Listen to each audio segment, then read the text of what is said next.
আমরা অপেক্ষা করছি, আমরা এই চত্বরে আছি।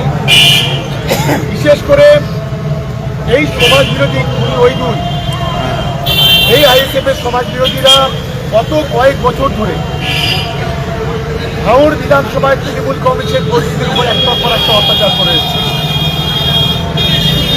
এই অত্যাচারের বিরুদ্ধে আমাদের লড়াইটা চলবে, কারণ ওইদুল আর রাকেশের মধ্যে যদি গন্ডগোল হয় তাহলে দুজনকেই অ্যারেস্ট করা উচিত কি উচিত না, কিন্তু পুলিশ একজনকে অ্যারেস্ট করেছে। আমরা ঘটকপুরে চৌমাথায় বসে আছি, যতক্ষণ না পর্যন্ত এই সমাজ বিরোধীকে অ্যারেস্ট করবে, আর যদি অ্যারেস্ট না করে তাহলে কিন্তু নিঃশর্তে রাকেশকে ছেড়ে দিতে হবে। একদম সোজা কথা, বাংলা কথা আমরা বলছি। সবাই একবার তো এখানে কাটালিয়াতে তোমাদের এখানে থাকতে বলবো।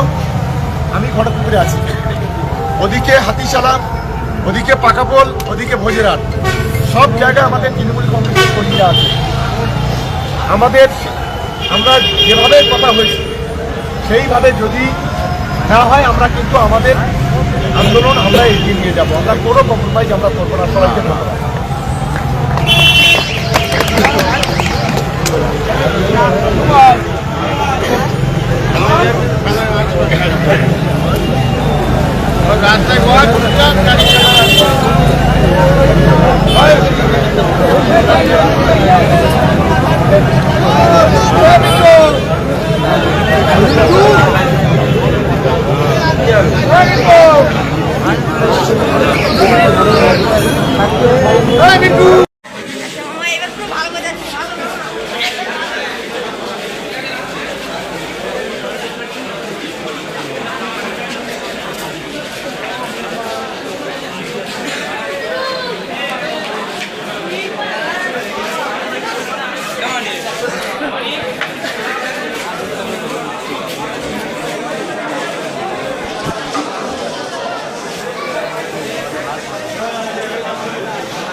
আমরা অপেক্ষা করছি, আমরা এই চত্বরে আছি।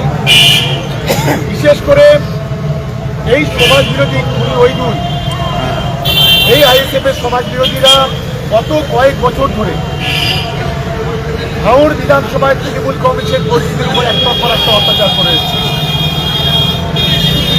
এই অত্যাচারের বিরুদ্ধে আমাদের লড়াইটা চলবে, কারণ ওইদুল আর রাকেশের মধ্যে যদি গন্ডগোল হয় তাহলে দুজনকেই অ্যারেস্ট করা উচিত কি উচিত না,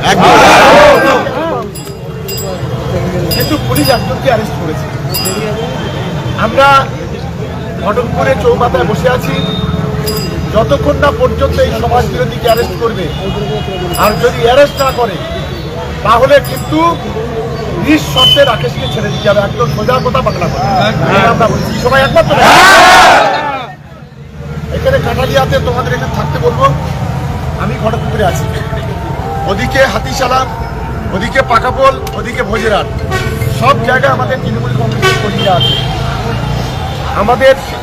আমরা যেভাবে কথা হয়েছে সেইভাবে যদি না হয় আমরা কিন্তু আমাদের আন্দোলন আমরা এগিয়ে নিয়ে যাবো। আমরা কোনো কম্প্রোমাইজ আমরা করবো না। সবাইকে ধন্যবাদ।